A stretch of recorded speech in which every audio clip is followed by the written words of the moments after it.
Gangarampur আইএনটিটিইউসির salon সমিতির বর্ধিত সভা অনুষ্ঠিত হল বৃহস্পতিবার বেলা ১টা নাগাদ গঙ্গারামপুর বাসস্ট্যান্ড সংলগ্ন একটি ভবনে এই সভার আয়োজন করা হয়।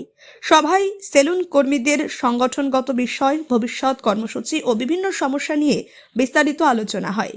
এদিনের সভায় উপস্থিত ছিলেন আইএনটিটিইউসির দক্ষিণ দিনাজপুর জেলার সভাপতি নামিজুর রহমান, আইএনটিটিইউসির গঙ্গারামপুর টাউন সভাপতি রাজু ঘোষ, সারা বাংলা নরসুন্দর সমিতির রাজ্য সভাপতি সুশান্ত শীল।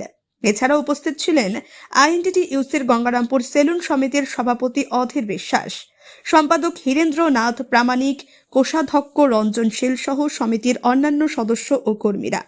সভায় সেলুন কর্মীদের দৈনন্দিন সমস্যা, পেশাগত স্বার্থ রক্ষা, সংগঠনের বিস্তার এবং আগামী দিনে বিভিন্ন কর্মসূচি গ্রহণের বিষয়গুলি গুরুত্ব দিয়ে আলোচনা করা হয়। পাশাপাশি সংগঠনের কাঠামো আরও মজবুত করা, নতুন সদস্য সংগ্রহ এবং পারস্পরিক সহযোগিতার মাধ্যমে সংগঠনকে এগিয়ে নিয়ে যাওয়ার বিষয়ে মত বিনিময় হয়। সভাটি শান্তিপূর্ণ ও সুশৃঙ্খল পরিবেশে অনুষ্ঠিত হয়। উপস্থিত সদস্যদের সক্রিয় অংশগ্রহণে সভা শেষ হয়। আমাদের গঙ্গারামপুর টাউন এবং গঙ্গারামপুর ব্লক দুটোকে মিলে যে আমাদের গঙ্গারামপুরে আইএনটিটিইউসি যে সেলুন সমিতি, যেটা দীর্ঘদিন ধরে দুটো সমিতি ছিল, সেখানে আজকে আমরা সবাইকে একত্রিত করে নাম দিয়েছি গঙ্গারামপুর আইএনটিটিইউসি সেলুন সমিতি। সেই সেলুন সমিতির আজকে একটা সম্মেলন হচ্ছে।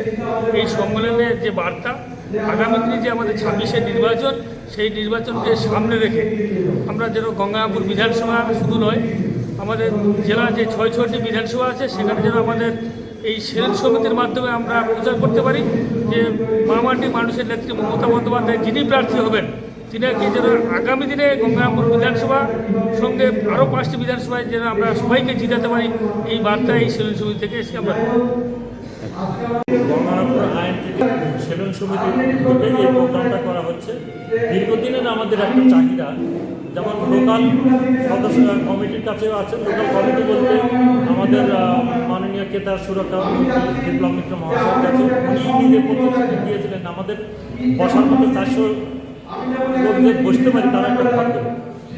বিগত দিনে আমাদের প্রশান্ত মহাশয়, চেয়ারম্যান মহাশয়, উনি আমাদেরকে একটা প্রতিশ্রুতি দিয়েছিলেন যে তোমাদেরকে 4টা ঘর দেওয়ার ব্যবস্থা, 10টা ঘর দেওয়ার কথা আছে, সেটা আমরা এখনো পাই। আর রাজ্যগতভাবে মাননীয় মুখ্যমন্ত্রীর কাছে আমার একটা বড়জোর প্রার্থনা করছি যে আমাদের এই দাবি সমূহ 4টা দাবি আমাদের রাখা আছে। যেমন একটা নরসুন্দর বিকাশ পরিষদ, একটা নরসুন্দর নাটককে নরসুন্দর করতে হবে, আর একটা নরসুন্দর সম্প্রদায়ের ক্রেডিট কার্ড করে দিতে হবে, আর একটা 50 বছরের মধ্যে আমাদের একটা বৃদ্ধ ভাতা, বয়স্ক ভাতা দিতে হবে। এই উদ্দেশ্য হলো যে 50 বছর বয়স হলে আমাদের খরুকাররা ঠিকমতো চলতে পারে না, কর্ম করতে পারে না, তার জন্যই আমরা 50 বছরে চাচ্ছি। এটা হলো রাজ্য সরকারের কাছে।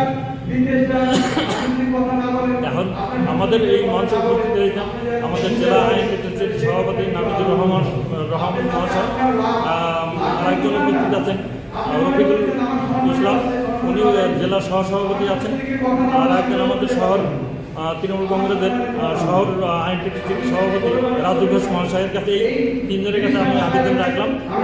উদ্দেশ্য মুখ্যমন্ত্রীর কাছেও আমরা পেপার দিচ্ছি, এটা আমার কাছে থাকবে। আপনিও কি মুরগি প্রতিপালন করে আর্থিক লাভের মুখ দেখতে চান? হরেক রকম প্রজাতির মুরগির শাবক লালন পালন করে বিক্রয় করে লাভবান হতে পারবেন খুব সহজেই। তাহলে আর চিন্তা নেই, আপনার জন্য প্রচেষ্টা নিয়ে এসেছে সেই সুযোগ। একই ফার্মে হরেক রকম প্রজাতির মুরগি পেয়ে যাবেন এখানে রয়েছে করকনাথ মুরগি, এছাড়াও আছে গিনি, ফ্রিগেল, টার্কি দেশি, এছাড়াও কোয়েল মুরগির শাবক। পাইকারি এবং খুচরো বিক্রয় করা হয়। যারা মুরগি পালন করে লাভবান হতে চান তাদের সকলকে আহ্বান জানাই আমরা। আজই চলে আসুন আমাদের প্রতিষ্ঠানে। আমাদের ঠিকানা মহারাজাহাট, রায়গঞ্জ, উত্তর দিনাজপুর। মোবাইল নম্বর 8250428960, 8145717292, 9907063902।